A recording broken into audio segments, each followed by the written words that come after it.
And I want to congratulate you guys. A big congrats on Vikings Valhalla. It's smart, entertaining, and highly addictive. I love the series. Oh, like what I thank you said. so Appreciate much. it, Manny. Thank you. Oh, you're so welcome. Let's begin with you, Mr. Sam.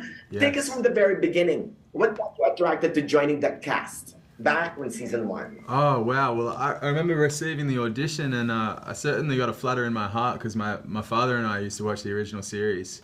And then after an hour-long conversation with Jeb, really diving into our own personal lives and what we wanted to say as human beings in this world, there was certainly a kinship there. And then we came over and we did an amazing chemistry read, and there was a certain connection between us two, and felt really, amazing to get that call that you got the job, you're moving to Ireland. So yeah, I suppose all of the above, those things really sparked my heart. Oh, and you, Miss Frida, by the way, I love all the female characters here. They're all strong. Like Miss Frida, fierce Freydis. Yes. How did your character evolve this season? Tell our viewers how your character evolved, your arc evolved this season. Well, so where we leave Freydis in season 1, everything has kind of slipped through her fingers. I mean, Jarl Håkon is dead, Kattegat has been overtaken by Olaf, and all of our friends have perished along the way. And she finds herself in a very desperate situation, and she chooses to rescue her love and just kind of gallop away and and hide in the wilderness. We realize there's a price on our heads, so we find ourselves fugitives. And as much as Freydis and Harald love each other, what brought them together is ultimately what pulls them apart. They are very different, and they need to go on their different paths.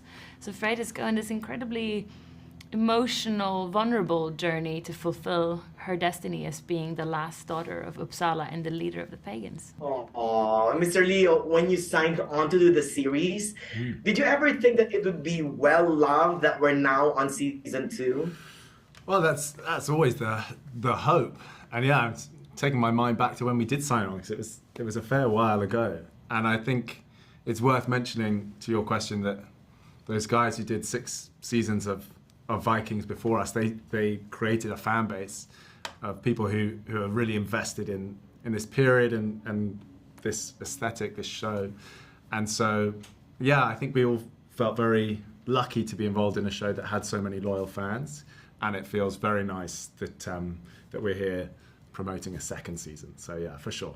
Oh, that's right. Mr. Sam, tell us why are we fascinated with the saga of the Vikings? Manny, you've got an amazing energy. So nice. Thank you. It's my last drop of coffee. Very appreciate it. I think with historical authenticity, but dramatizing historical events, there's a distance, that we have from certain behaviors, but they're so reflective of our times, just in different ways. Whether we're, back then they used weapons, now we use words, and there's such a similar nature to the world at the moment. And these three, find themselves, really attempting to find a sense of wholeness in a world that's ever changing, a sense of clear direction and purpose. And I think we can all relate to that. I think these are people who did genuinely remarkable things, like Leif Erikson finding the new world. And yeah, Freydis along on that journey as well.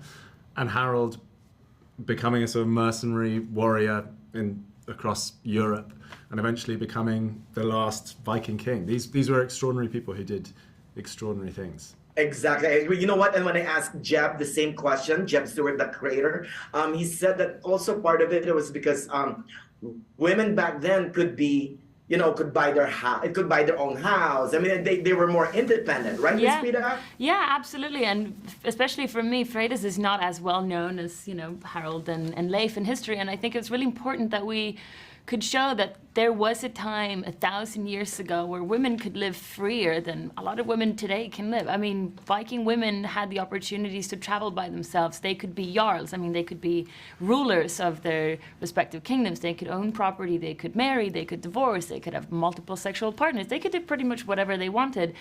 And they lived in a society that didn't shame them or put them into any, smaller box. So for me, that was incredibly important, knowing that that was the type of women we were going to portray on the show.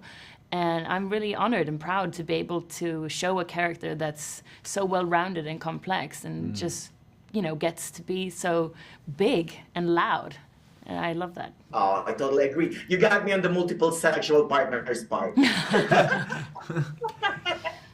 A big congrats on Viking Valhalla Season 2 again. I was going to say, give us Season 3, but I heard that Season 3 is now in the can. So, yay! Yay! Thank you so much. It was a Good pleasure luck to with meet everything, you. okay? Good luck and congrats Thank again. you. Thanks. Bye, Bye. guys. Ciao.